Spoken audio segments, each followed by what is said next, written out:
The Book of Judges. Judges chapter 1. After the death of Joshua, the Israelites asked the Lord, "Who have asked us to go up first to fight against the Canaanites?" The Lord answered, "Judah shall go up, I have given the land into their hands." The men of Judah then said to the Simonites, their fellow Israelites, "Come up with us into the territory allotted to us to fight against the Canaanites.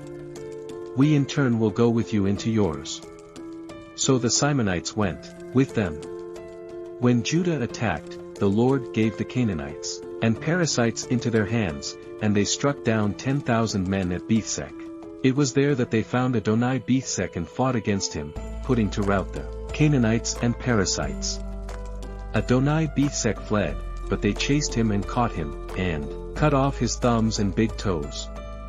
Then Adonai Bethsek said, 70 kings, with their thumbs and big toes cut off, have picked up scraps under my table. Now God has paid me back for what I did to them. They brought him to Jerusalem, and he died there. The men of Judah attacked Jerusalem also and took it. They put the city to the sword and set it on fire. After that, Judah went down to fight against the Canaanites living in the hill country, the Negev and the western foothills. They advanced against the Canaanites living in Hebron, formerly called Kiriathava, and defeated Shirshai, the Hyman, and Telmai. From there they advanced against the people living in Debia, formerly called Kiriathaifa. And Caleb said, "I will give my daughter Achsah in marriage to the man who attacks and captures Kiriathaifa."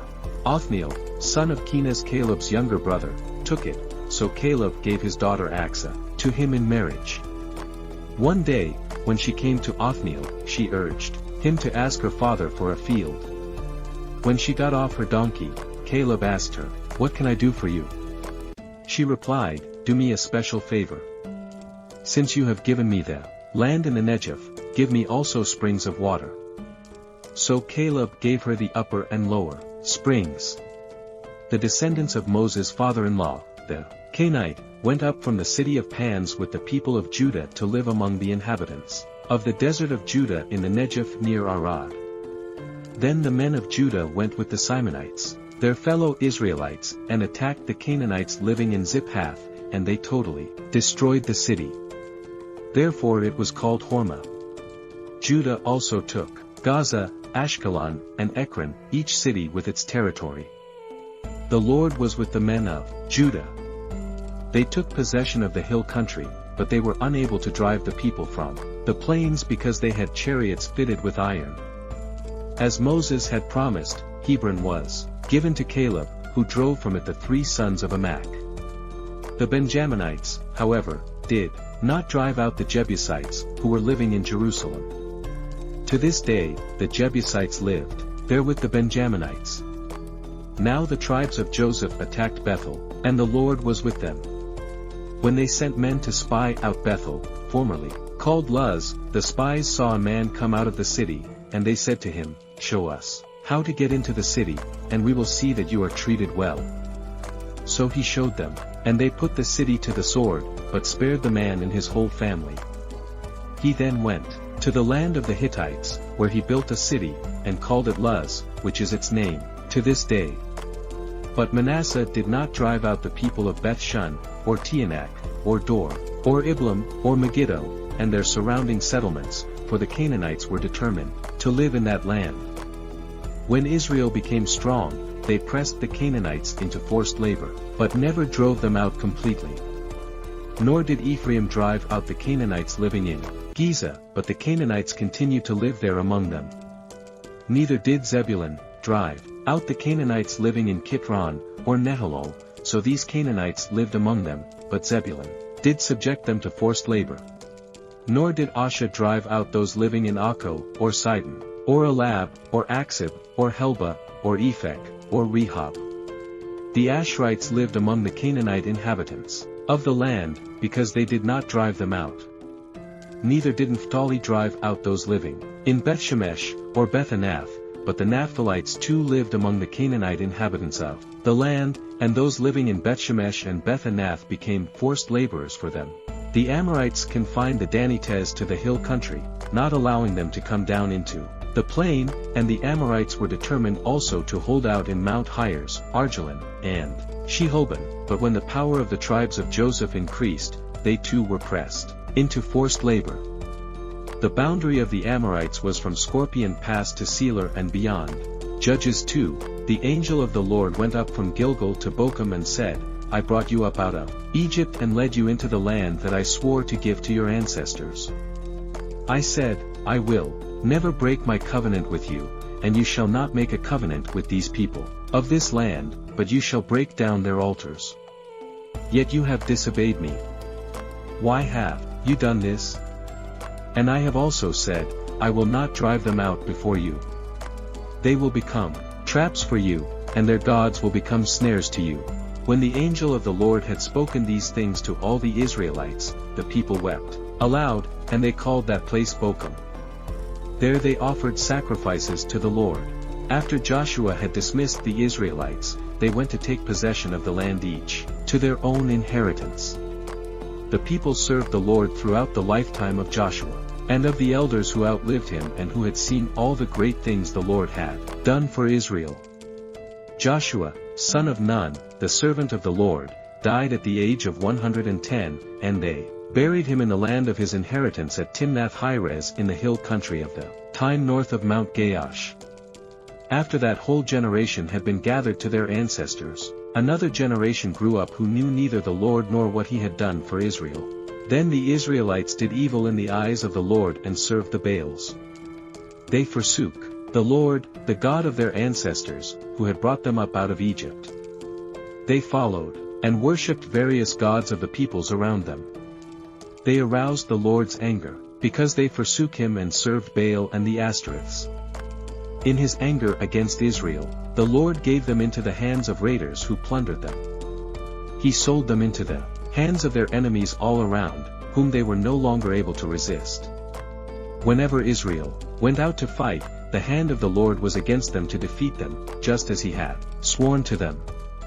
They were in great distress.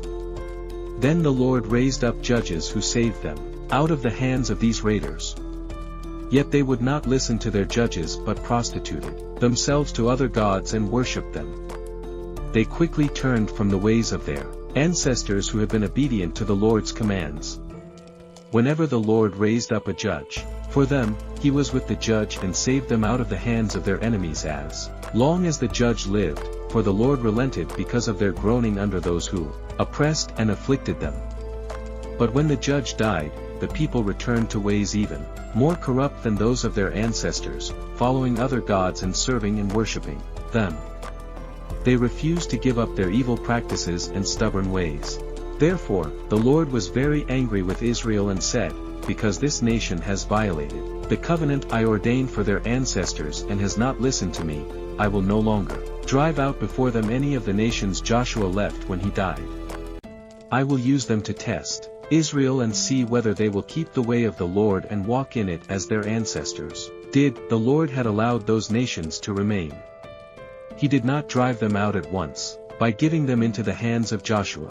Judges 3. These are the nations the Lord left to test all those Israelites who had not experienced any of the wars in Canaan.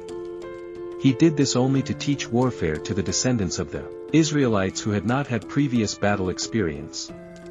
The 5 rulers of the Philistines, all the Canaanites, the Sidonians, and the Hivites living in the Lebanon mountains, from Mount Baal Hermon to Lebo Hamath. They were left to test the Israelites to see whether they would obey the Lord's commands which he had given their ancestors through Moses. The Israelites lived among the Canaanites, Hittites, Amorites, Perizzites, Hivites and Jebusites. They took their daughters in marriage and gave their own daughters to their sons, and served their gods. The Israelites did evil in the eyes of the Lord. They forgot the Lord, their God, and served the Baals and the Asherahs. The anger of the Lord burned against Israel, so that he sold them into the hands of Cushan-Rishathaim, king of Aram-Naharaim, to whom the Israelites were subject for 8 years. But when they cried out to the Lord, he raised up for them a deliverer, Ophriel, son of Kinnis, Caleb's younger brother, who saved them. The Spirit of the Lord came on him so that he became Israel's judge and went to war. The Lord gave Cushan-Rishathaim, king of Aram, into the hands of Othniel, who overpowered him. So the land had peace for 40 years, until Othniel, son of Kenaz, died.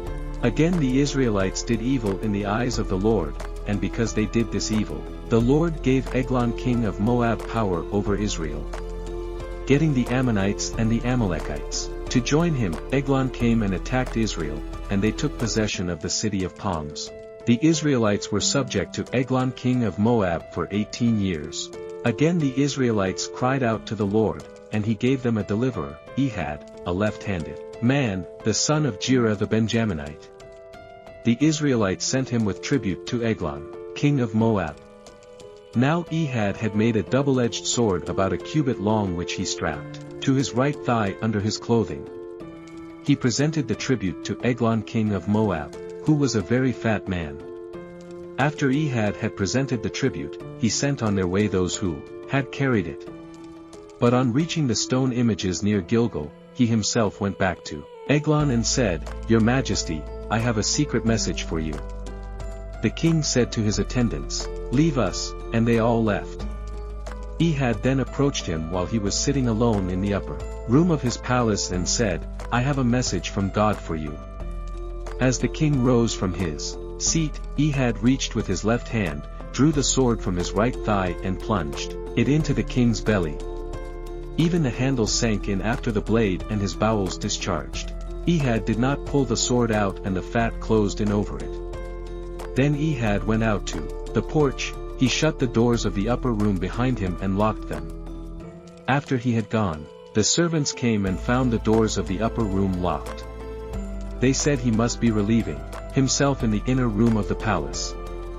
They waited to the point of embarrassment, but, when he did not open the doors of the room, they took a key and unlocked them.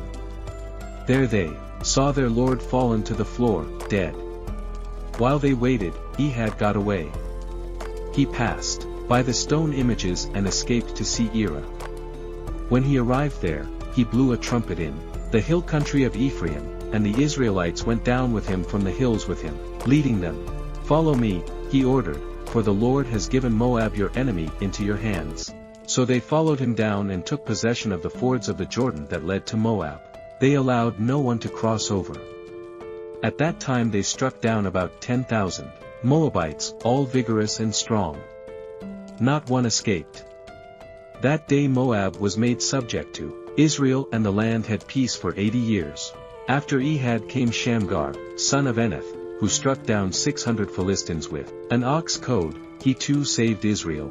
6. Chapter 4 Again the Israelites did evil in the eyes of the Lord, now that Ehud was dead. So the Lord sold them into the hands of Jabin, king of Canaan, who reigned in Hazor.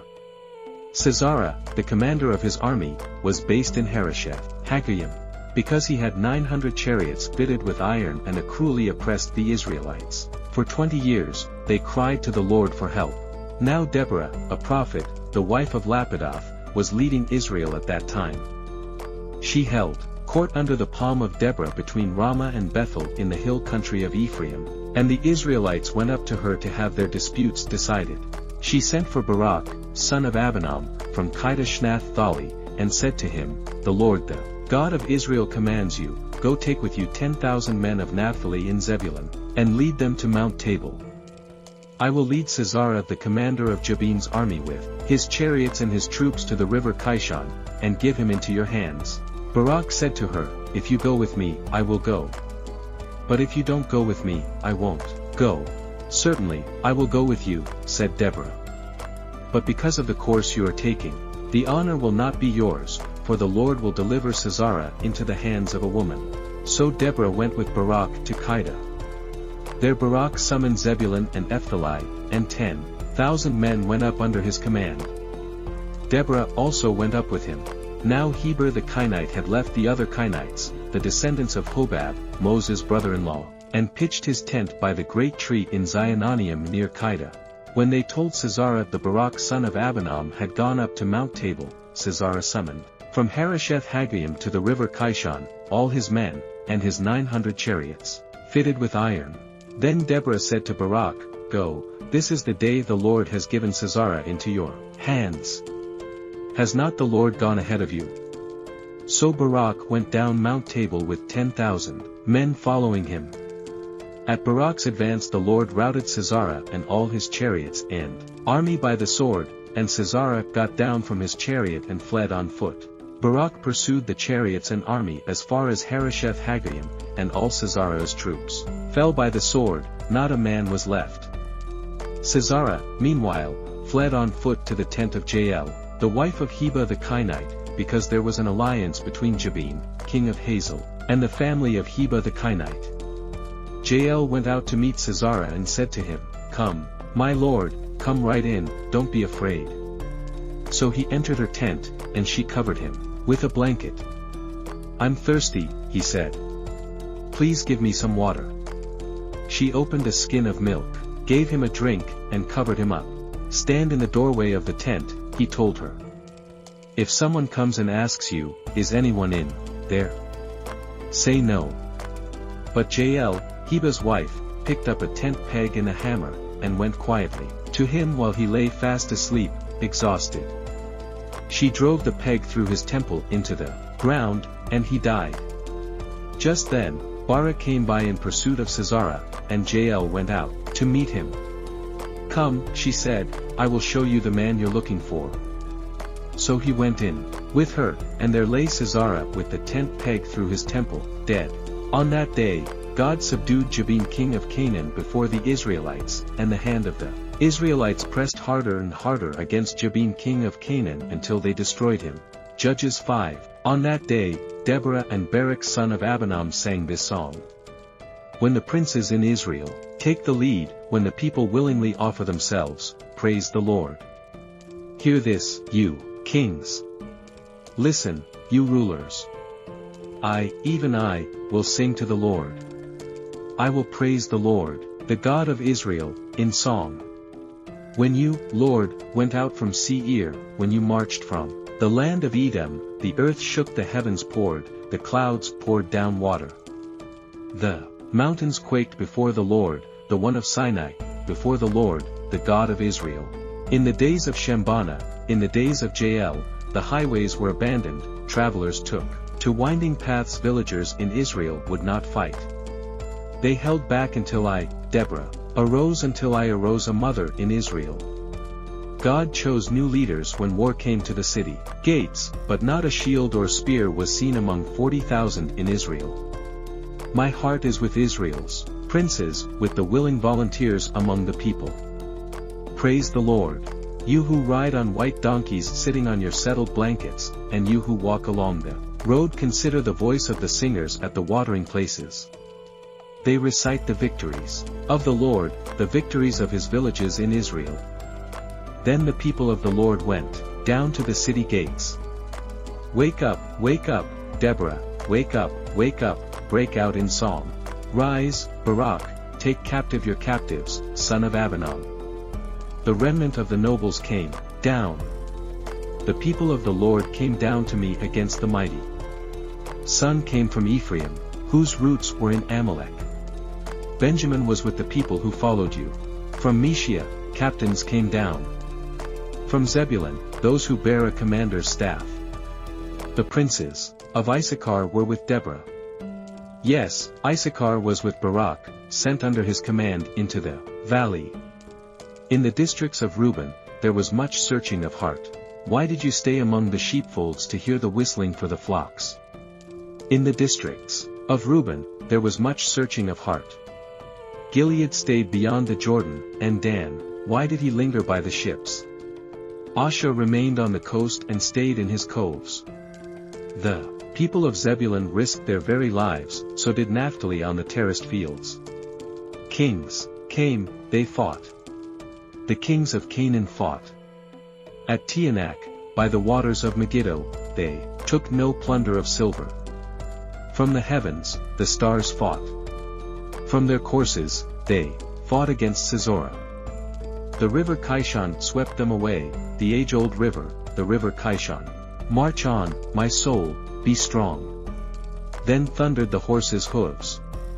Galloping, galloping, go his mighty steeds. Curse Meraz, said the angel of the Lord, curse its people bitterly, because they did not come to help the Lord against the mighty. Most blessed of women, Pajael, the wife of Heba the Kenite, most blessed of tent-dwelling women. He asked for water, and she gave him milk. In a bowl fit for nobles, she brought him curdled milk. Her hand reached for the tent peg, her right hand for the workman's hammer. She struck Sisera, she crushed his head, she shattered and pierced his temple. At her feet he sank. He fell. There he lay. At her feet he sank. He fell. Where he sank, there he fell. Dead. Through the window peered Sisera's mother. Behind the lattice she cried out, "Why is his chariot so long in coming, why is the clatter of his chariots delayed?" The wisest of her ladies answer her. Indeed she keeps saying to herself, "Are they not finding in dividing the spoils? A woman or two for each man. Colorful garments as plunder for Sisera, colorful garments embroidered, highly embroidered, garments for my neck, all this as plunder. So may all your enemies perish, O Lord, but may all who love you be like the sun, when it rises in its strength." Then the land had peace for 40 years. Because the power of Midian was so oppressive, the Israelites prepared shelters for themselves. They camped on the land and ruined the crops all the way to Gaza, and did not spare a living thing for Israel, neither sheep nor cattle nor donkeys. They came up with their livestock, and their tents like swarms of locusts. It was impossible to count them or their camels. They invaded the land to ravage it. Midian so impoverished the Israelites that they cried out to the Lord for help. When the Israelites cried out to the Lord because of Midian, he sent them a prophet who said, "This is what the Lord the God of Israel says. I brought you up out of Egypt, out of the land of slavery. I rescued you from the hand of the Egyptians, and I delivered you from the hand of all your oppressors. I drove them out before you and gave you their land. I said to you, I am the Lord your God. Do not worship the gods of the Amorites in whose land you live. But you have not listened to me." The angel of the Lord came and sat down under the ocanopher that belonged to Joash the Abai, as right, where his son Gideon was threshing wheat in a winepress to keep it from the Midianites. When the angel of the Lord appeared to Gideon, he said, "The Lord is with you, mighty warrior." "Pardon me, my Lord," Gideon replied, "but if the Lord is with us, why has all this happened to us? Where are all his wonders that our ancestors told us about when they said, 'Did not the Lord bring us up out of Egypt?' But now the Lord has abandoned us and given us into the hand of Midian." The Lord turned to him and said, "Go in the strength you have, and save Israel out of Midian's hand. Am I not sending you?" "Pardon me, my Lord," Gideon replied, "but how can I save Israel? My clan is the weakest in Manasseh, and I am the least in my family." The Lord answered, "I will be with you, and you will strike down all the Midianites, leaving none alive." Gideon replied, "If now I have found favor in your eyes, give me a sign that it is really you talking to me. Please do not go away until I come back and bring my offering and set it before you." And the Lord said, "I will wait until you return." Gideon went inside, prepared a young goat, and from an ephah of flour he made bread, without yeast. Putting the meat in a basket and its broth in a pot, he brought them out, and offered them to him under the oak. The angel of God said to him, "Take the meat and the unleavened bread. Place them on this rock and pour out the broth." And Gideon did so. Then the angel of the Lord touched the meat and the unleavened bread with the tip of the staff that was in his hand. Fire flared from the rock, consuming the meat and the bread, and the angel of the Lord disappeared. When Gideon realized that it was the angel of the Lord, he exclaimed, "Alas, sovereign Lord, I have seen the angel of the Lord face to face." But the Lord said to him, "Peace, do not be afraid. You are not going to die." So Gideon built an altar to the Lord there and called it "The Lord is Peace." To this day, it stands in offer of the Abai as rights. That same night the Lord said to him, "Take the second bull from your father's herd, the one 7 years old. Tear down your father's altar to Baal and cut down the Asherah pole beside it. Then build a proper kind of altar to the Lord your God on the top of this height. Using the word of the Asherah pole that you cut down, offer the second bull as a burnt offering. So Gideon took 10 of his servants, and did as the Lord told him. But because he was afraid of his family and the townspeople, he did it at night rather than in the daytime. In the morning when the people of the town got up, there was Baal's altar demolished with the Asherah pole beside it cut down and the second bull sacrificed on the newly built altar. They asked each other, who did this? When they carefully investigated, they were told Gideon's son of Joash did it. The people of the town demanded of Joash, bring out your son. He must die because he has broken down Baal's altar and cut down the Asherah pole beside it. But Joash replied to the hostile crowd around him, are you going to plead Baal's cause? Are you trying to save him? Whoever fights for him shall be put to death by morning. If Baal really is a god, he can defend himself when someone breaks down his altar. So because Gideon broke down Baal's altar, they gave him the name Jedibaal that day, saying, let Baal contend with him. Now all the Midianites, Amalekites and other eastern peoples joined forces and crossed over the Jordan and camped in the valley of Jezreel. Then the Spirit of the Lord came on Gideon, and he blew a trumpet, summoning the Abiezrites to follow him. He sent messengers throughout Manasseh calling them to arms, and also into Ash, Zebulun and Naphtali, said that they too went up to meet them.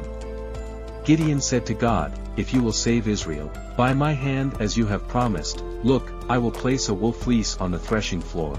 If there is dew only on the fleece and all the ground is dry, then I will know that you will save Israel by my hand as you said.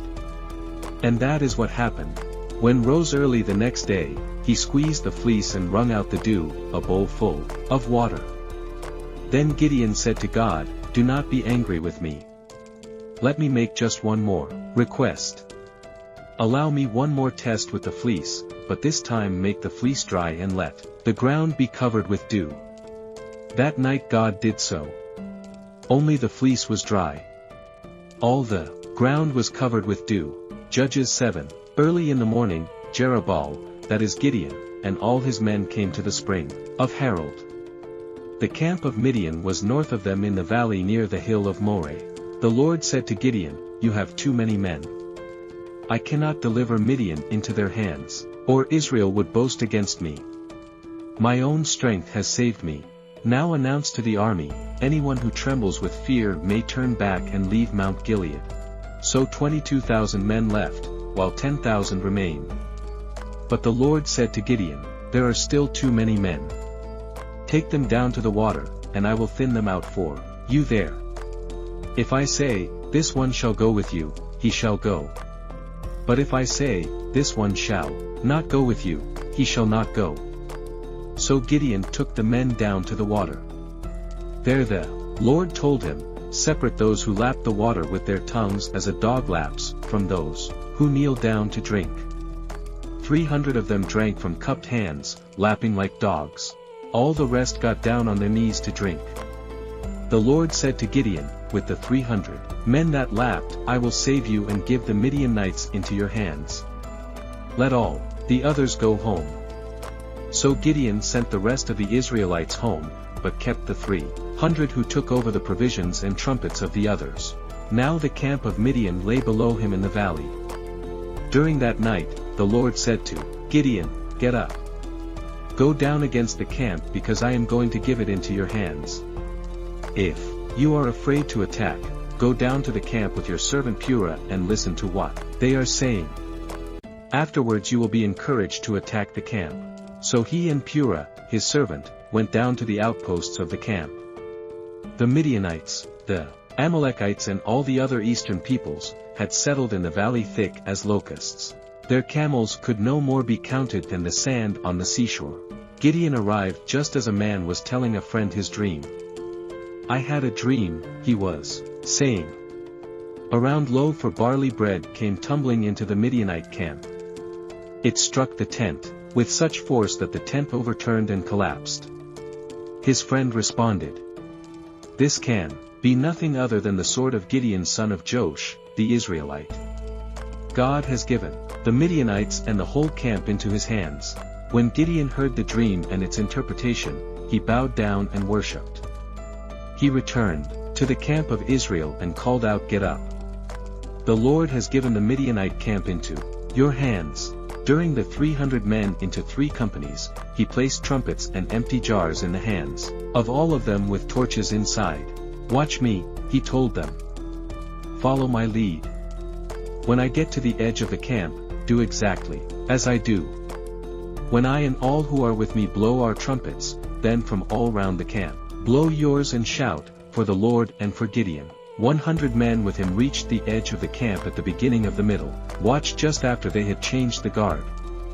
They blew their trumpets and broke the jars that were in their hands. The 3 companies blew the trumpets and smashed the jars.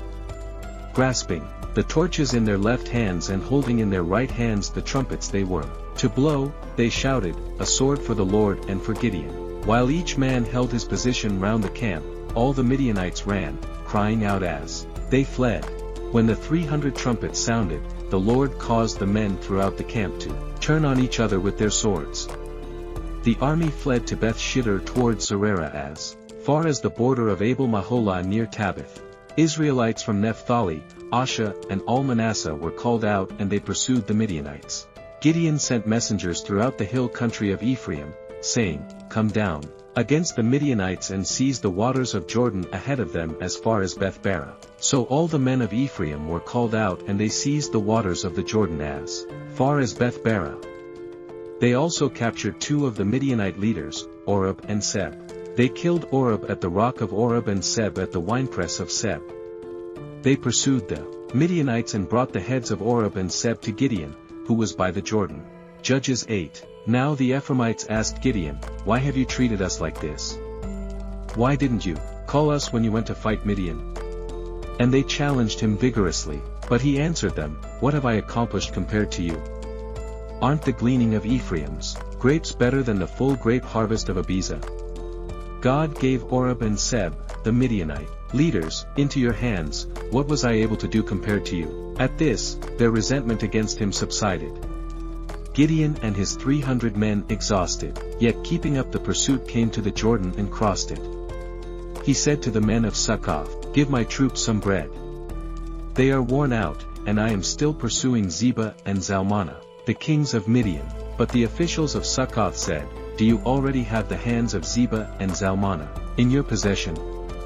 Why should we give bread to your troops?" One Gideon replied, "Just for that, when the Lord has given Zebah and Zalmunna into my hand, I will tear your flesh with desert thorns and briars." From there, he went up to Peniel and made the same request of them. But they answered, as the men of Succoth had. So he said to the men of Peniel, "When I return in triumph, I will tear down this tower." Now Zebah and Zalmunna were in Karkor with a force of about 15,000 men, all that were left of the armies of the eastern peoples. 120,000 swordsmen had fallen. Gideon went up by the route of the nomads, east of Nobah, and Jogbehah, and attacked the unsuspecting army. Zebah and Zalmunna, the 2 kings of Midian, said, but he pursued them and captured them, routing their entire army. Gideon, son of Joash, then returned from the battle by the parts of Heres. He caught a young man of Succoth and questioned him, and the young man wrote down for him the names of the 77 officials of Succoth, the elders of the town. Then Gideon came and said to the men of Succoth, "Here are Zebah and Zalmunna, about whom you taunted me by saying, 'Do you already have the hands of Zebah and Zalmunna in your possession? Why should we give bread to your exhausted men?'" He took the elders of the town and taught the men of Succoth a lesson, by punishing them with desert thorns and briars. He also pulled down the tower of Peniel, and killed the men of the town. Then he asked Zebah and Zalmunna, "What kind of men did you kill at table?" "Men like you," they answered, "each one with the bearing of a prince." Gideon replied, "Those who are my brothers, the sons of my own mother.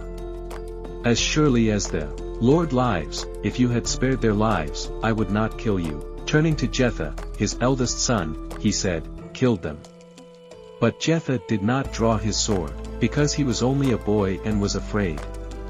Zebah and Zalmunna said, Come, do it yourself. As is the man, so is his strength. So Gideon stepped forward and killed them, and took the ornaments off their camels' necks. The Israelites said to Gideon, Roll over us, you, your son, and your grandson, because you have saved us from the hand of Midian. He said, But Gideon told them, I will not rule over you, nor will my son rule over you. The Lord will rule over you. And he said, I do have one request, that each of you give me an earring from your share of the plunder. It was the custom of the Ishmaelites to wear gold earrings. They answered, We'll be glad to give them, so they spread out a garment. In each of them threw a ring from his plunder unto it. The weight of the gold rings he asked for came to 1,700 shekels, not counting the ornaments, the pendants, and the purple garments worn by the kings of Midian or the chains that were on their camels' necks. Gideon made the gold into an ephod, which he placed in Aphrah, his town. All Israel prostituted themselves by worshipping it there, and it became a snare to Gideon and his family. Thus, Midian was subdued before the Israelites and did not raise its head again. During Gideon's lifetime, the land had peace for 40 years. Jadab-Behel, son of Joash, went back home to live. He had 70 sons of his own, for he had many wives. His concubine, who lived in Shechem, also bore him a son, whom he named Abimelech. Gideon son of Joash died at a good old age, and was buried in the tomb of his father, Joash, in Aphrah of the Abiezrites. No sooner had Gideon died than the Israelites again prostituted themselves to the Baals. They set up Baal-Beerith as their god, and did not remember the Lord, their God, who had rescued them from the hands of all their enemies on every side. They also failed to show any loyalty to the family of Jerub-Behel, that is Gideon, in spite of all the good things he had done for them. Judges 9.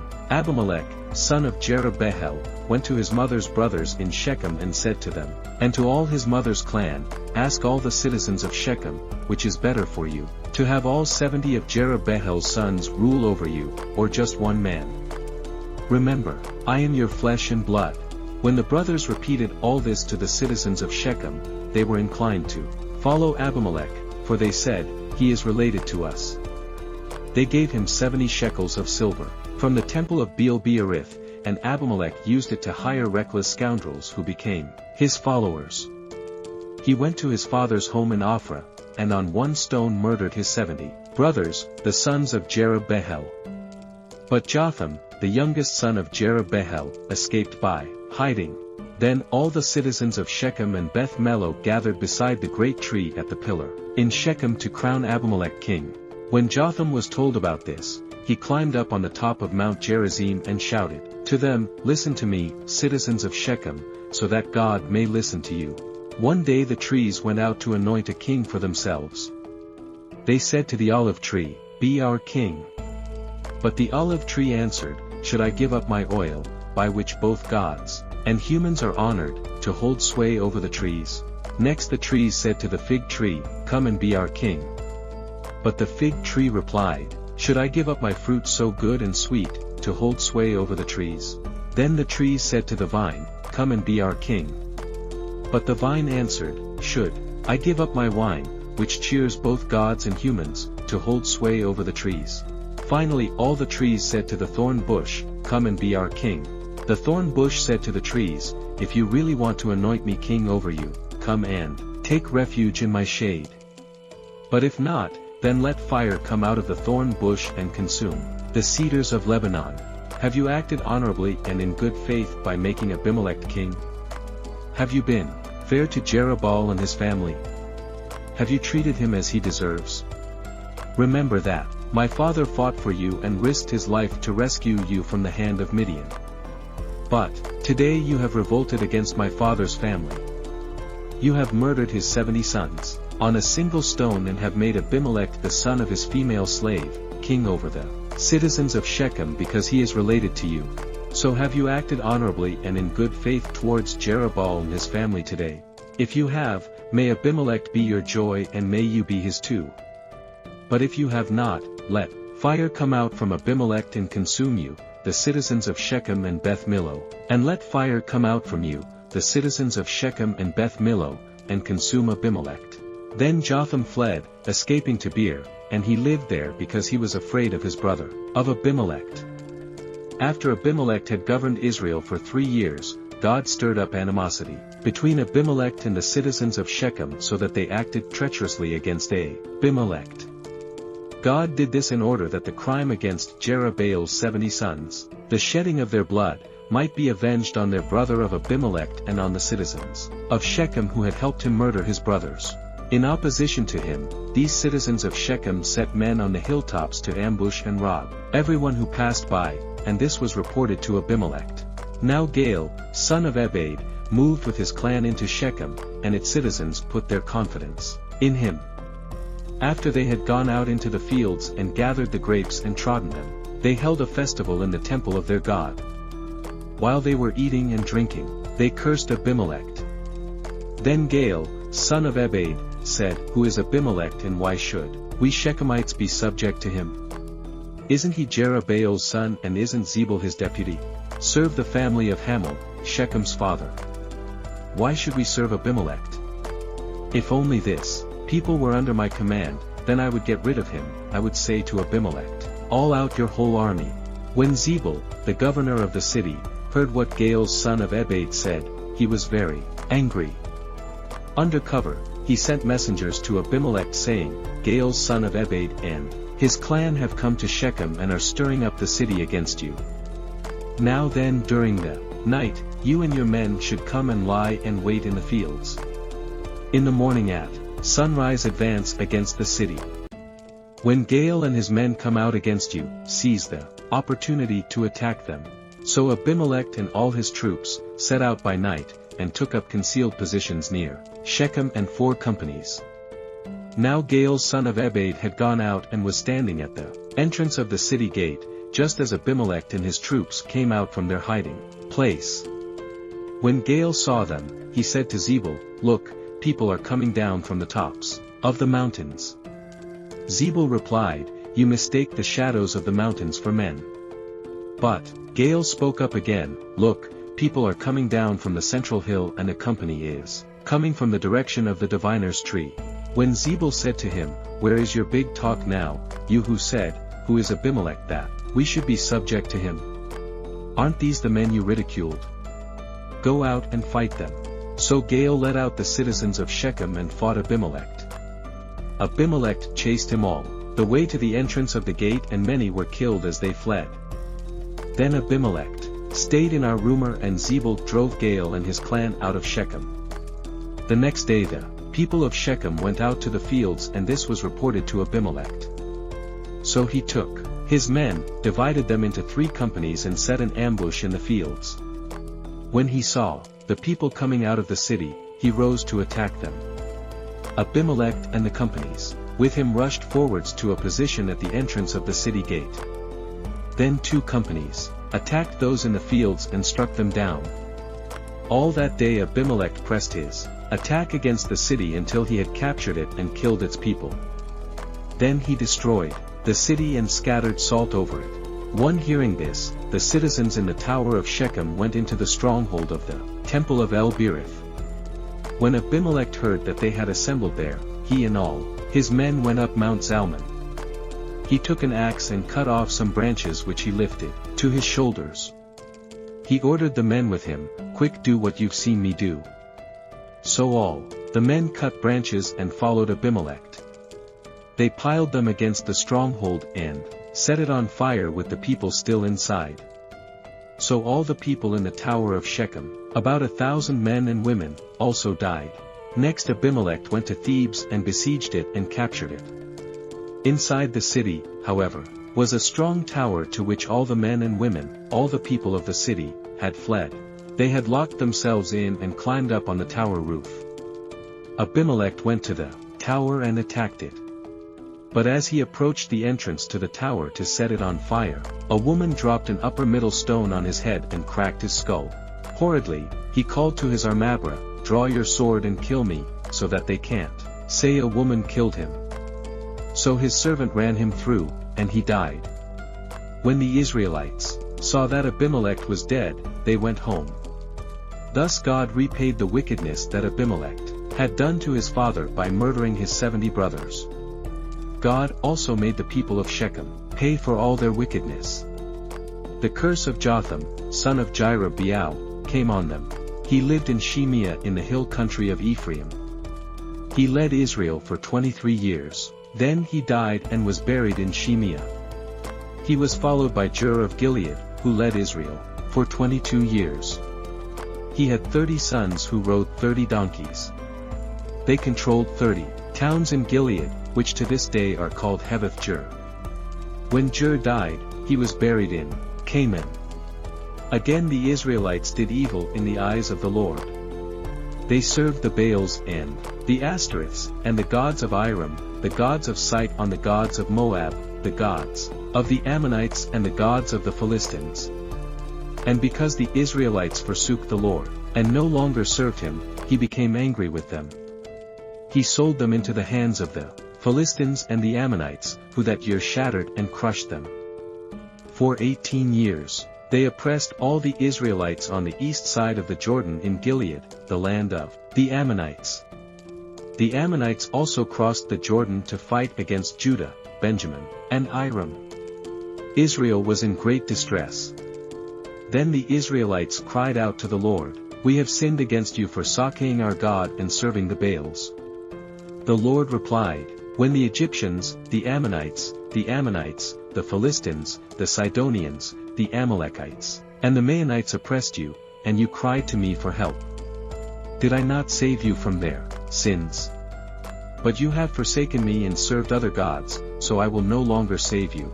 Go and cry out to the gods you have chosen. Let them save you when you are in trouble." But the Israelites said to the Lord, "We have sinned.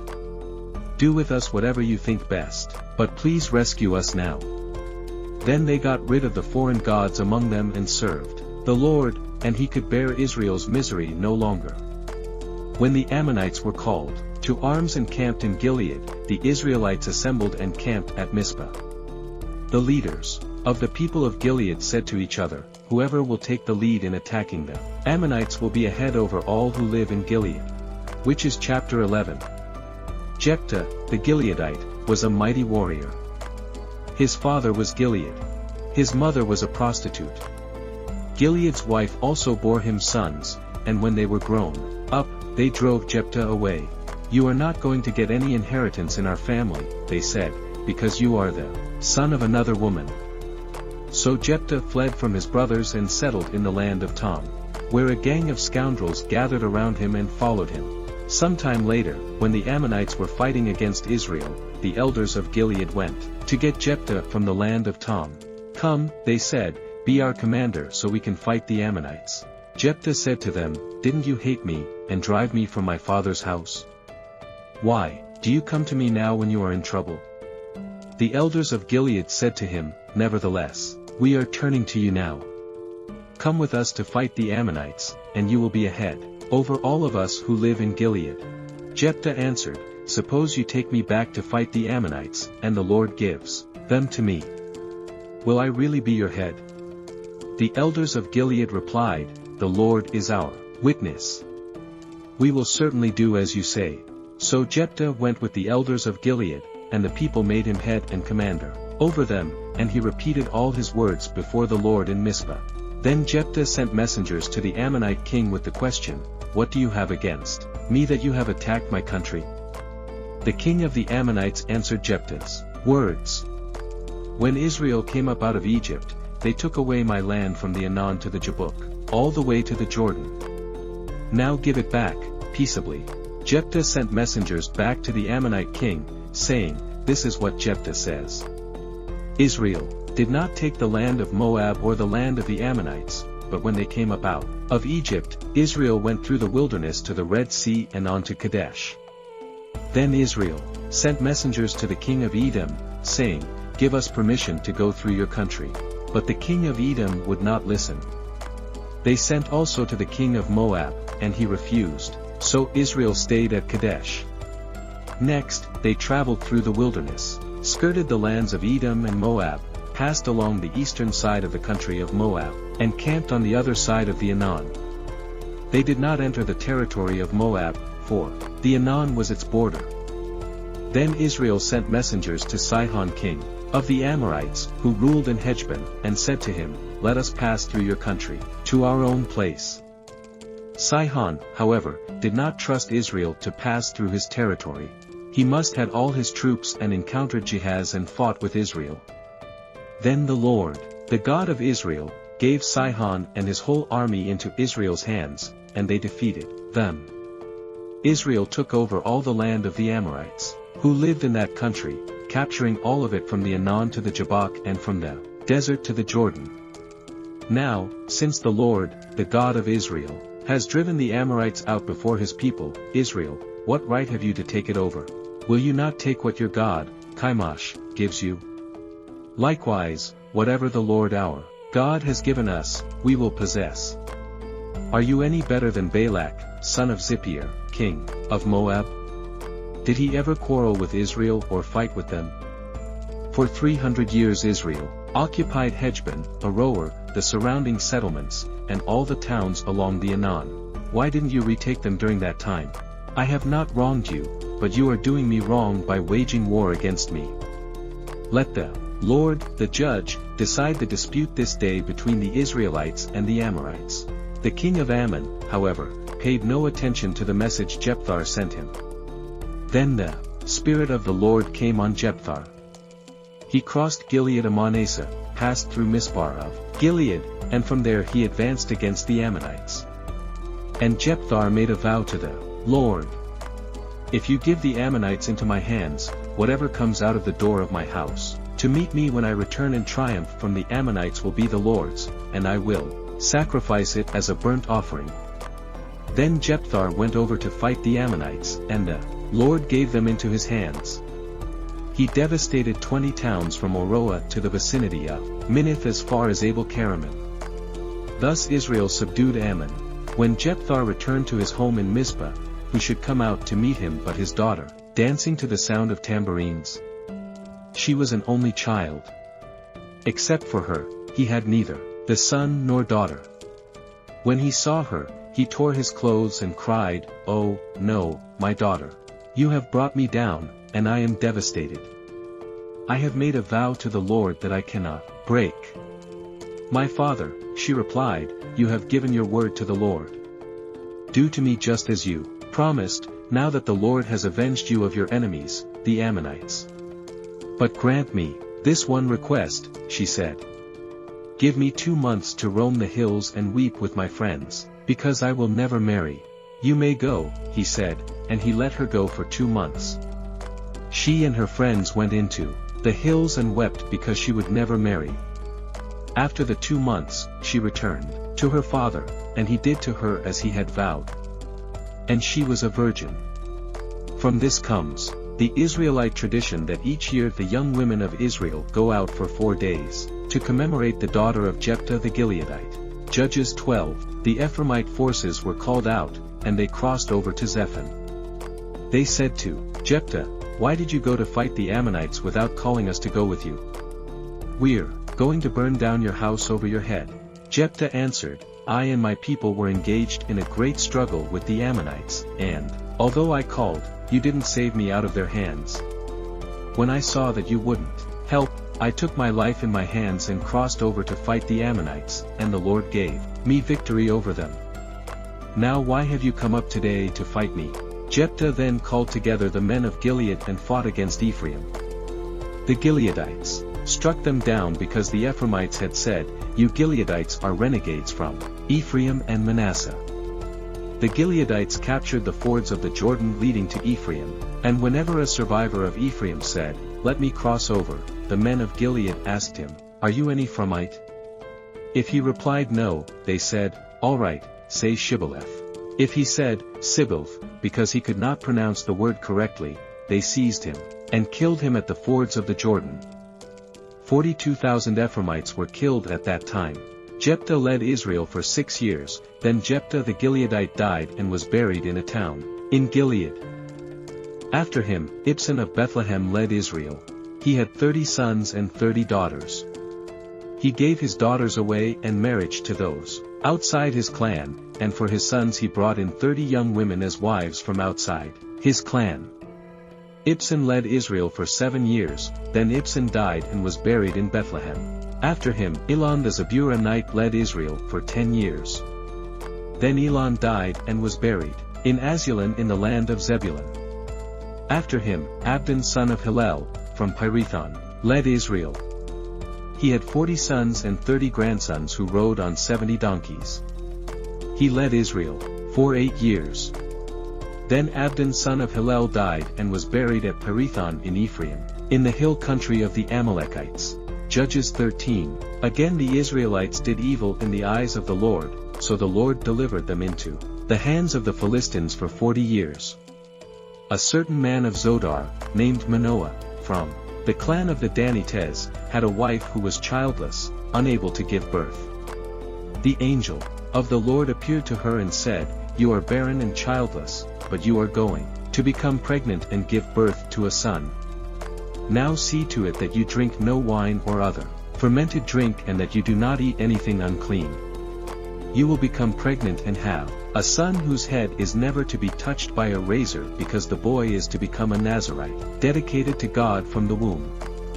He will take the lead in delivering Israel from the hands of the Philistines." Then the woman went to her husband and told him, "A man of God came to me. He looked like an angel of God, very awesome. I did not ask him where he came from and he did not tell me his name, but he said to me, 'You will become pregnant and have a son. Now then drink no wine or other fermented drink and do not eat anything unclean because the boy will be a Nazirite of God from the womb until the day of his death.' Then Manoah prayed to the Lord, 'Pardon your servant, Lord, I beg you to let the man of God you sent to us come again to teach us how to bring up the boy who is to be born.' God heard Manoah, and the angel of God came again to the woman while she was out in the field, but her husband Manoah was not with her. The woman hurried to tell her husband, 'He is here, the man who appeared to me the other day.' Manoah got up and followed his wife. When he came to the man he said, 'Are you the man who talked to my wife?' 'I am,' he said. So Manoah asked him, 'When your words are fulfilled, what is to be the rule that governs the boy's life and work?' The angel of the Lord answered, 'Your wife must do all that I have told her. She must not eat anything that comes from the grapevine, nor drink any wine or other fermented drink, nor eat anything unclean. She must do everything I have commanded her.'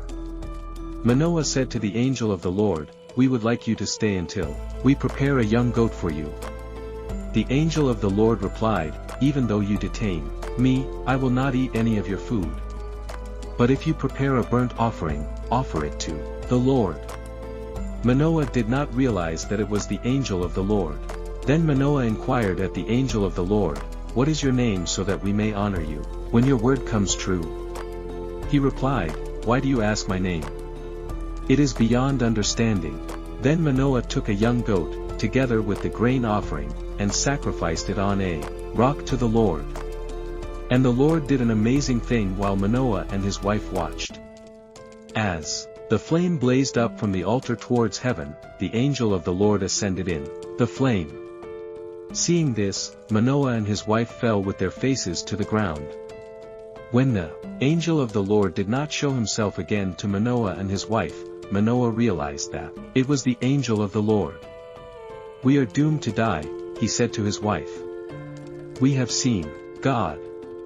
But his wife answered, 'If the Lord had meant to kill us, he would not have accepted a burnt offering and grain offering from our hands, nor shown us all these things, or now told us this.' The woman gave birth to a boy and named him Samson. He grew, and the Lord blessed him.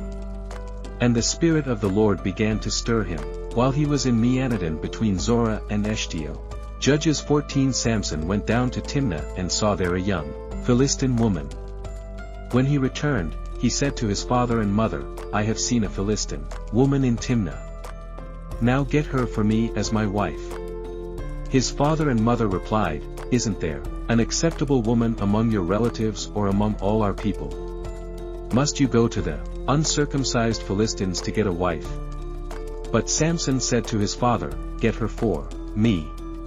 She is the right one for me.' His parents did not know that this was from the Lord, who was seeking an occasion to confront the Philistines, for at that time they were ruling over Israel. Samson went down to Timnah together with his father and mother. As they approached the vineyards of Timnah, suddenly a young lion came roaring towards him. The Spirit of the Lord came powerfully upon him so that he tore the lion apart with his bare hands as he might have torn a young goat, but he told neither his father nor his mother what he had done. Then he went down and talked with the woman, and he liked her. Some time later, when he went back to marry her, he turned aside to look at the lion's carcass, and in it he saw a swarm of bees and some honey. He scooped out the honey with his hands and ate as he went along. When he rejoined his parents, he gave them some, and they too ate it.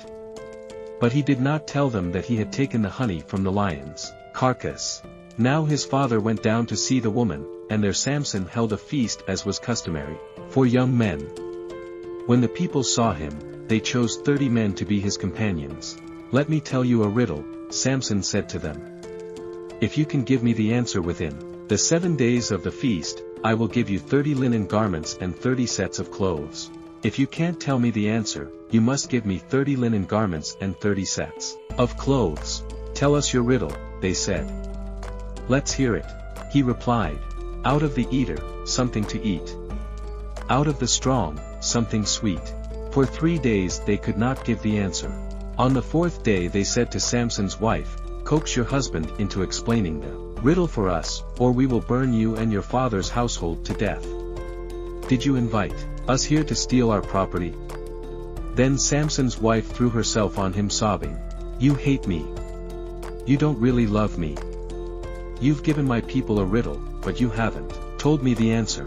"I haven't even explained it to my father or mother," he replied. "So why should I explain it to you?" She cried the whole 7 days of the feast. So on the 7th day he finally told her, because she continued to press him. She, in turn, explained the riddle to her people. Before sunset on the 7th day the men of the town said to him, "What is sweeter than honey? What is stronger than a lion?" Samson said to them, "If you had not plowed with my heifer, you would not have solved my riddle." Then the Spirit of the Lord came powerfully upon him. He went down to Ashkelon, struck down 30 of their men, stripped them of everything and gave their clothes to those who had explained the riddle. Burning with anger he returned to his father's home, and Samson's wife was given to one of his companions who had attended him at the feast. Judges 15. Later on, at the time of wheat harvest, Samson took a young goat and went to visit his wife. He said, "I'm going to my wife's room," but her father would not let him go in. "I was so sure you hated her," he said, "that I gave her to your companion. Isn't her younger sister more attractive? Take her instead." Samson said to them, "This time I have a right to get even with the Philistines. I will really harm them." So he went out and caught 300 foxes and tied them tail to tail in pairs. He then fastened a torch to every pair of tails, lit the torches, and led the foxes loose in the standing corn of the Philistines. He burned up the shocks and standing corn together with the vineyards and olive groves. When the Philistines asked, "Who did this?" they were told, "Samson the Timnite son-in-law, because his wife was given to his companion." So the Philistines went up and burned her and her father to death. Samson said to them, "Since you have acted like this, I swear that I won't stop until I get my revenge on you." He attacked them viciously and slaughtered many of them. Then he went down and stayed in a cave in the rock of Itam. The Philistines went up and camped in Judah, spreading out near Lehi. The people of Judah asked, "Why have you come to fight us?" "We've come to take Samson prisoner," they answered, "to do to him as he did to us." When 3,000 men from Judah went down to the cave in the rock of Itam and said to Samson, "Don't you realize that the Philistines are rulers over us? What have you done to us?" He answered, "I merely did to them what they did to me." They said to him, "We've come to tie you up and hand you over to the Philistines." Samson said, "Swear to me that you won't kill me yourselves." "Agreed," they answered, "we will only tie you up and hand you over to them. We will not kill you." So they bound him with 2 new ropes and led him up from the rock. As he approached Lehi, the Philistines came towards him, shouting, "The Spirit of the Lord came powerfully upon him." The ropes on his arms became like charred flax, and the bindings dropped from his hands. Finding a fresh jawbone of a donkey, he grabbed it, and struck down 1,000 men. Then Samson said, "With a donkey's jawbone I have made donkeys of them. With a donkey's jawbone I have killed 1,000 men." When he finished speaking, he threw away the jawbone, and the place was called Ramath Lehi. Because he was very thirsty, he cried out to the Lord, "You have given your servant this great victory. Must I now die of thirst and fall into the hands of the uncircumcised?" Then God opened up the hollow place in Lehi, and water came out of it. When Samson drank, his strength returned and he revived. So the spring was called En-Hakkore, and it is still there in Lehi. Samson led Israel for 20 years in the days of the Philistines. Judges 16. One day, Samson went to Gaza, where he saw a prostitute. He went in to spend the night with her. The people of Gaza were told, "Samson is here." So they surrounded the place and lay in wait for him all night at the city gate. They made no move during the night, saying, "At dawn we will kill him." But Samson lay there only until the middle of the night. Then he got up and took hold of the doors of the city gate, together with the 2 posts, and tore them loose, bar and all. He lifted them to his shoulders and carried them to the top of the hill that faces Hebron. From later he fell in love with a woman in the valley of Sorek, whose name was Delilah. The rulers of the Philistines went to her and said, "See if you can lure him into showing you the secret of his great strength and how we can overpower him so that we may tie him up and subdue him. Each one of us will give you 1,100 shekels of silver." So Delilah said to Samson, "Tell me the secret of your great strength and how you can be tied up and subdued." Samson answered her, "If anyone ties me with 7 fresh bowstrings that have not been dried, I'll become as weak as any other man." Then the rulers of the Philistines brought her 7 fresh bowstrings that had not been dried, and she tied him with them. With men hidden in the room, she called to him, "Samson, the Philistines are upon you." But he snapped the bowstrings as easily as a piece of strings snaps when it comes close to a flame, so the secret of his strength was not discovered. Then Delilah said to Samson, "You've made a fool of me. You lied to me. Come now, tell me how you can be tied." He said, "If anyone ties me securely with new ropes that have never been used, I'll become as weak as any other man." So Delilah took new ropes and tied him with them. Then, with men hidden in the room, she called to him, "Samson, the Philistines are upon you." But he snapped the ropes off his arms as if they were threads. Delilah then said to Samson, "All this time you've been making a fool of me and lying to me. Tell me how you can be tied." He replied, "If you weave the 7 braids of my head into the fabric on the loom and tighten it with a pin, I'll become as weak as any other man." So while he was sleeping, Delilah took the 7 braids of his head, wove them into the fabric and tightened it with a pin. Again she called to him, "Samson, the Philistines are upon you." He woke from his sleep and pulled up the pin and the loom with the fabric. Then she said to him, "How can you say I love you when you won't confide in me? This is the 3rd time you've made a fool of me and haven't told me the secret of your great strength." With such nagging, she prodded him day after day until he was sick to death of it. So he told her everything. "No razor has ever been used on my head," he said, "because I've been a Nazirite dedicated to God from my mother's womb. If my head was shaved, my strength would leave me, and I would become as weak as any other man." When Delilah saw that he had told her everything, she sent word to the rulers of the Philistines, "Come back once more.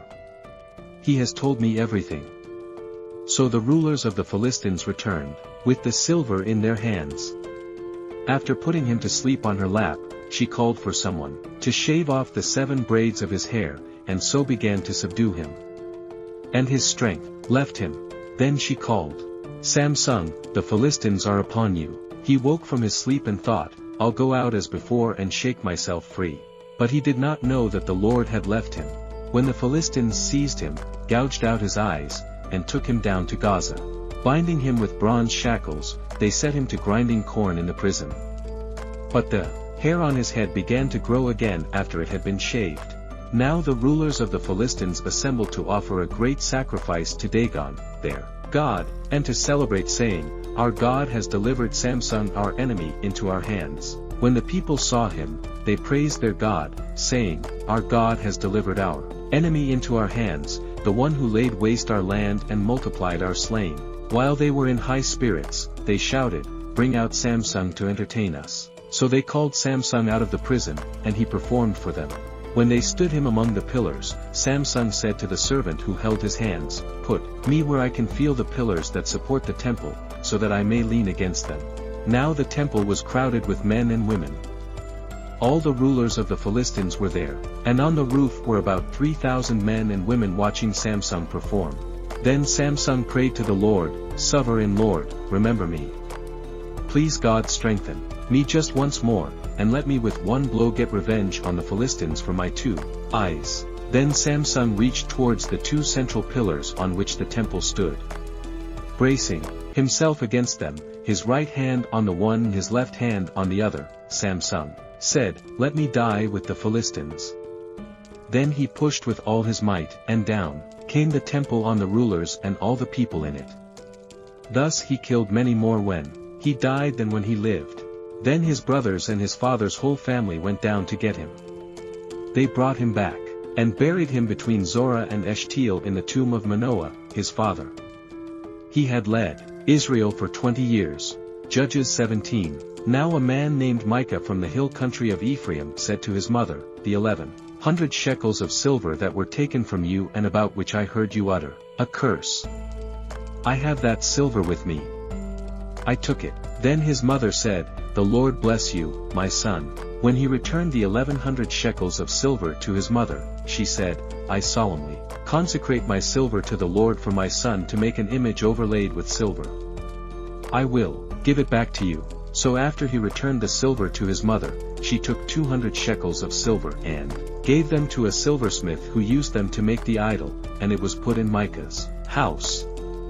Now this man Micah had a shrine, and he made an ephod and some household gods, and installed one of his sons as his priest.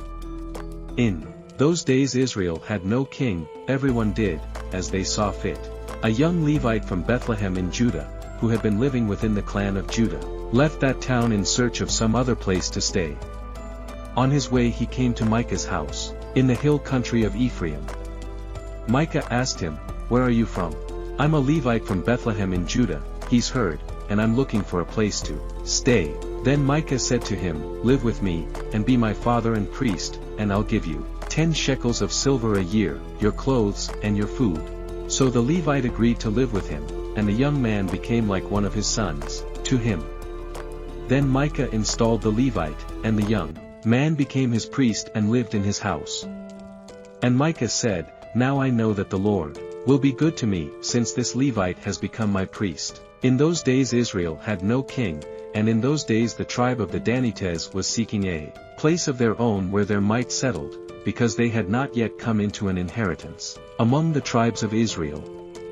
So the Danites sent 5 of their leading men from Zorah and Eshtaol to spy out the land and explore it. These men represented all the Danites.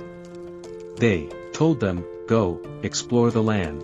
So they entered the hill country of Ephraim and came to the house of Micah where they spent the night.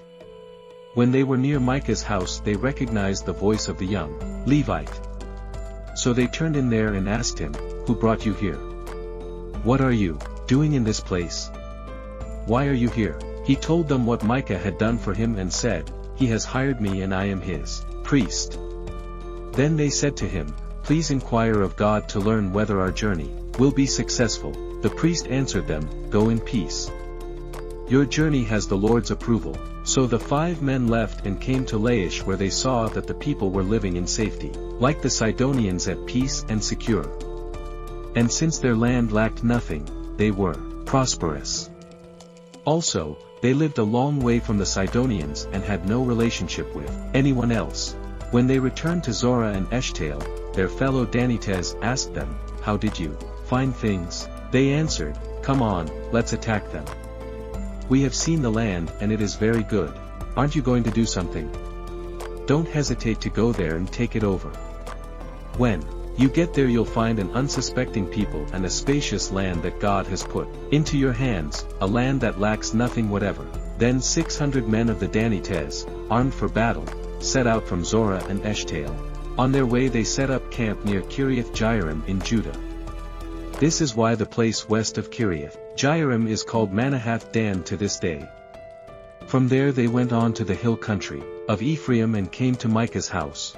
And the 5 men who had spied out the land of Laish said to their fellow Danites, "Do you know that one of these houses has an ephod, some household gods, and an image overlaid with silver? Now you know what to do." So they turned in there and went to the house of the young Levite at Micah's place and greeted him. The 600 Danites, armed for battle, stood at the entrance of the gate.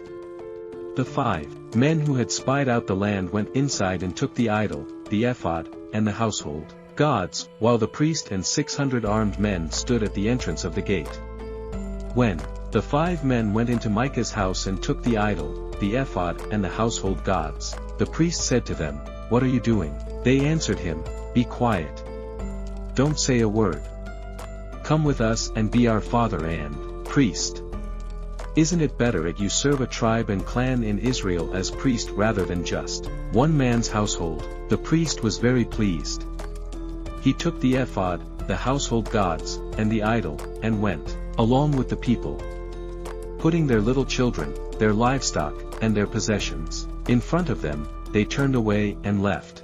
When they had gone some distance from Micah's house, the men who lived near Micah were called together and overtook the Danites. As they shouted after them, the Danites turned and said to Micah, "What's the matter with you that you called out your men to fight?" He replied, "You took the gods I made, and my priest, and went away.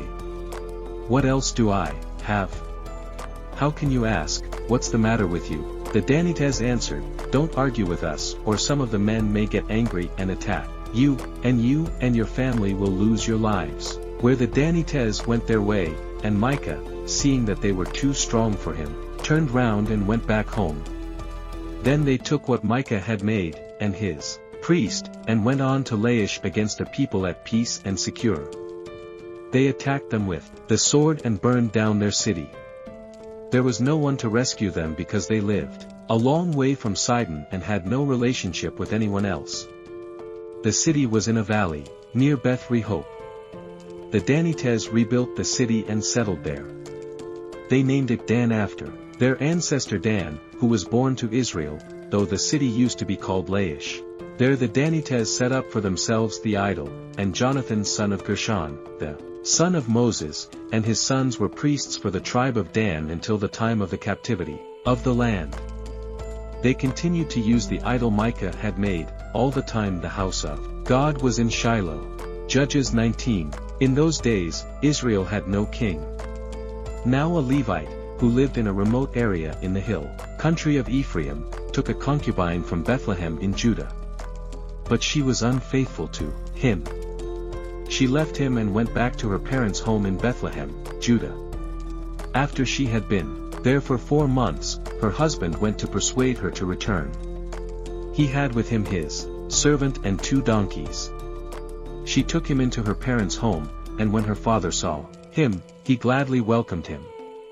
His father-in-law, the woman's father, prevailed on him to stay, so he remained with him 3 days, eating and drinking and sleeping there.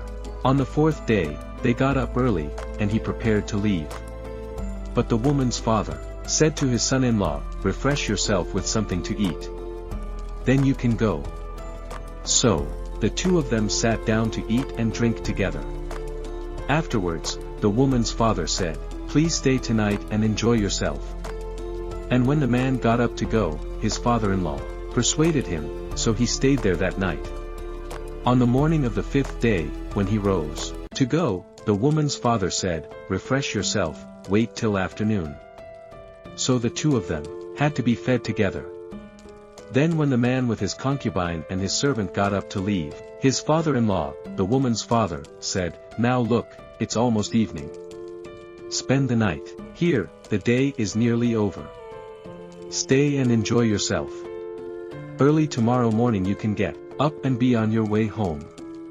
But unwilling to stay another night, the man left and went towards Jaipus, that is Jerusalem, with his 2 subtle donkeys and his concubine. When they were near Jaipus and the day was almost gone, the servant said to his master, "Come, let's stop at this city of the Jebusites and spend the night." His master replied, "No, we won't go into any city whose people are not Israelites. We will go on to Gibeah." He added, "Come, let's try to reach Gibeah or Ramah and spend the night in one of those places." So they went on, and the sun set as they neared Gibeah in Benjamin. There they stopped to spend the night. They went and sat in the city square, but no one took them in for the night.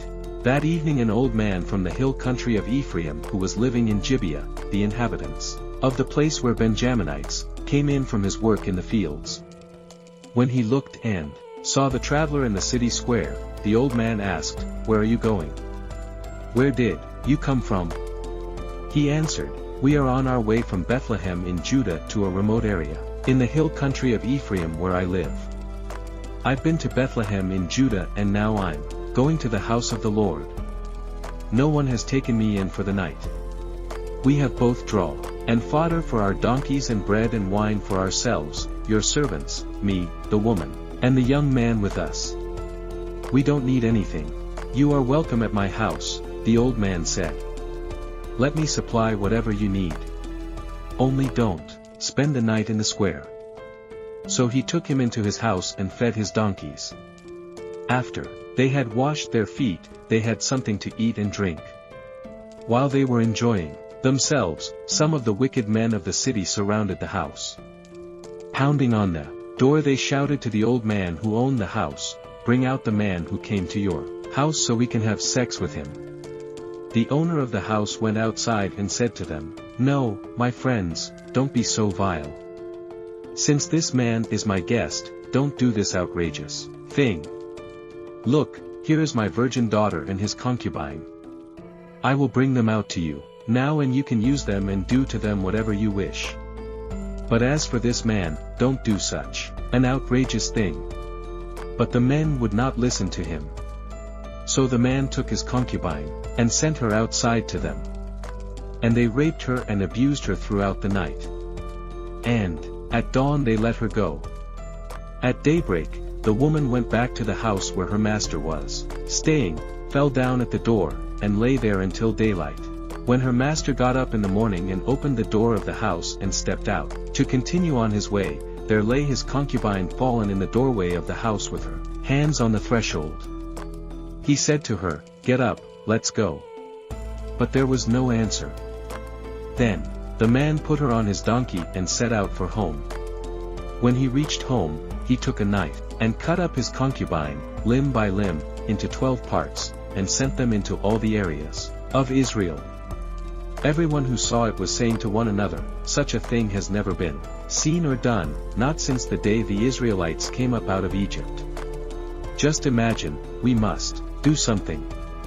So speak up." Judges 20. Then all Israel, from Dan to Beersheba, and from the land of Gilead, came together as one and assembled before the Lord in Mizpah. The leaders of all the people of the tribes of Israel took their places in the assembly of God's people.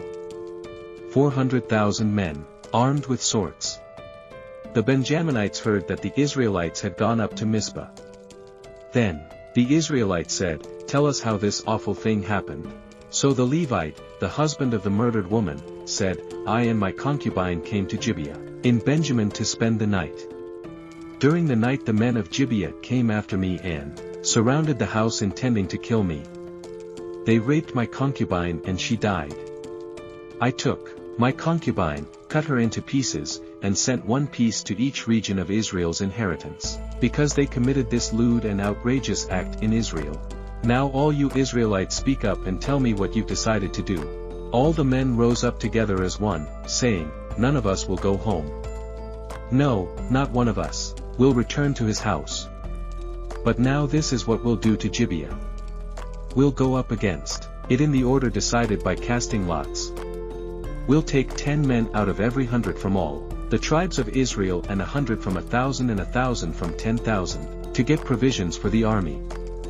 Then when the army arrives at Gibeah in Benjamin, it could give them what they deserve for this outrageous act done in Israel. So all the Israelites got together and united as one against the city. The tribes of Israel sent messengers throughout the tribe of Benjamin, saying, "What about this awful crime that was committed among you?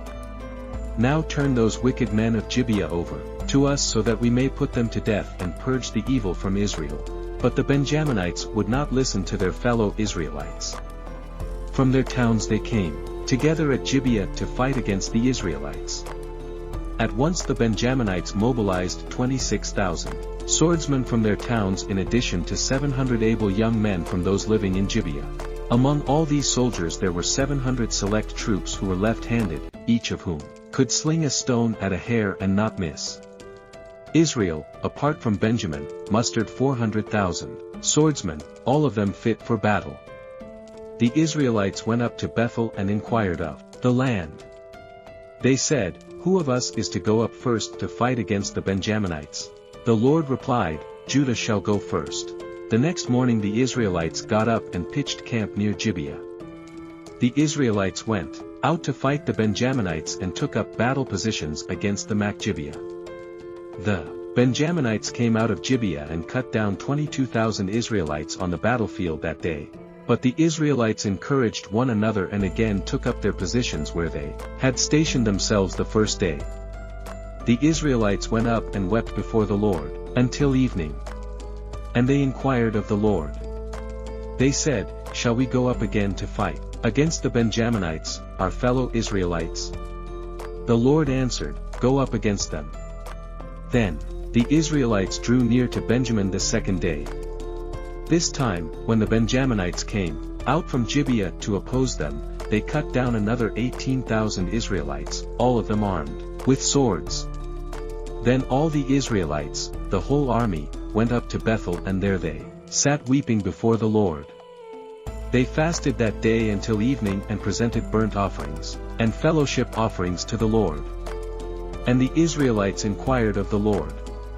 In those days the ark of the covenant of God was there with Phinehas, son of Eleazar, the son of Aaron, ministering before it. They asked, "Shall we go up again to fight against the Benjaminites, our fellow Israelites or not?" The Lord responded, "Go. For tomorrow I will give them into your hands." Then Israel set an ambush around Gibeah. They went up against the Benjaminites on the third day and took up positions against Gibeah as they had done before. The Benjaminites came out to meet them and were drawn away from the city. They began to inflict casualties on the Israelites as before, so that about 30 men fell in the open field and on the roads, the one leading to Bethel and the other to Gibeah. While the Benjaminites were saying, "We are defeating them as before," the Israelites were saying, "Let's retreat and draw them away from the city to the roads." All of the men of Israel moved from their places and took up positions at Beol Tamar, and the Israelite ambush charged out of its place on the west of Gibeah. Then 10,000 of Israel's able young men made a frontal attack on Gibeah. The fighting was so heavy that the Benjaminites did not realize how near disaster was. The Lord defeated Benjamin before Israel, and on that day the Israelites struck down 25,100 Benjaminites, all armed with swords. Then the Benjaminites saw that they were beaten.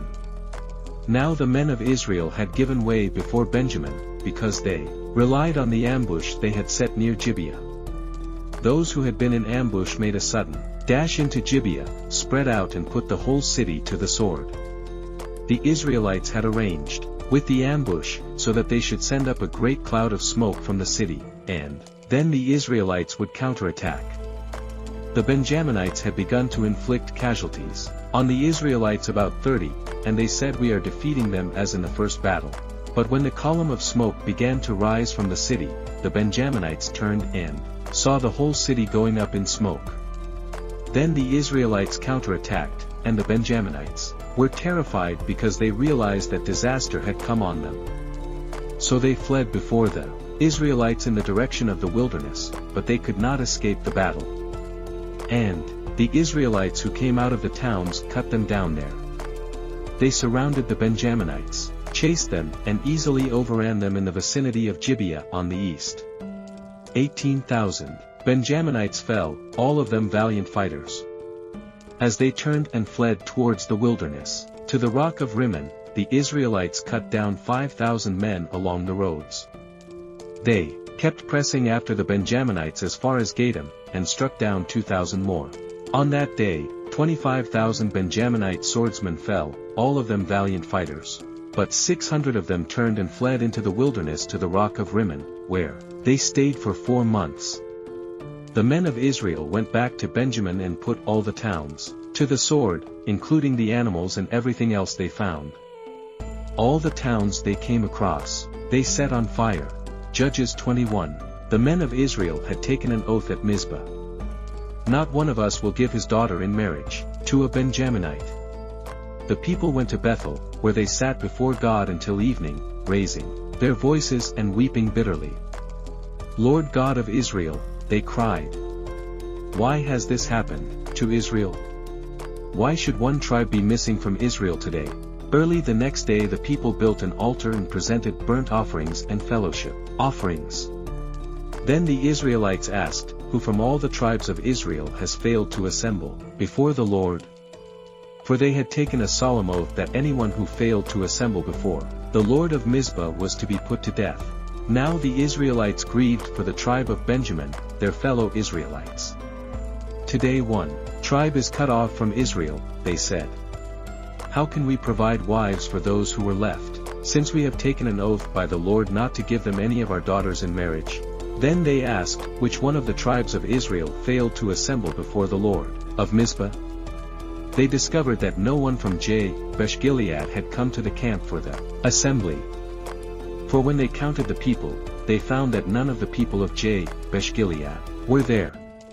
So the assembly sent 12,000 fighting men with the instructions to go to Jabesh-Gilead and put to the sword those living there, including the women and children. This is what you are to do, they said. Kill every male and every woman who is not a virgin. They found among the people living in Jabesh-Gilead 400 young women, who had never slept with a man, and they took them to the camp at Shiloh in Canaan. Then the whole assembly sent an offer of peace to the Benjaminites at the rock of Rimmon. So the Benjaminites returned at that time and were given the women of Jabesh-Gilead, who had been spared. But there were not enough for all of them. The people grieved for Benjamin because the Lord had made a gap in the tribes of Israel, and the elders of the assembly said, with the women of Benjamin destroyed, how shall we provide wives for the men who are left? The Benjaminite survivors must have heirs, they said, so that a tribe of Israel will not be wiped out. We can't give them our daughters as wives since we Israelites have taken this oath. Cursed be anyone who gives a wife to a Benjaminite. But look, there is the annual festival of the Lord in Shiloh, which lies north of Bethel, east of the road that goes from Bethel to Shechem and south of Lebonah. So they instructed the Benjaminites, saying, Go and hide in the vineyards and watch. When the young women of Shiloh come out to join in the dancing, rush from the vineyards and each of you seize one of them to be your wife. Then return to the land of Benjamin. When their fathers or brothers complain to us, we will say to them, Do us the favor of helping them because we did not get wives for them during the war. You will not be guilty of breaking your oath because you did not give your daughters to them. So that is what the Benjaminites did. While the young women were dancing, each man caught one and carried her off to be his wife. Then they returned to their inheritance and rebuilt the towns and settled in them. At that time, the Israelites left that place and went home to their tribes and clans, each to his own inheritance. In those days, Israel had no king. Everyone did as they saw fit.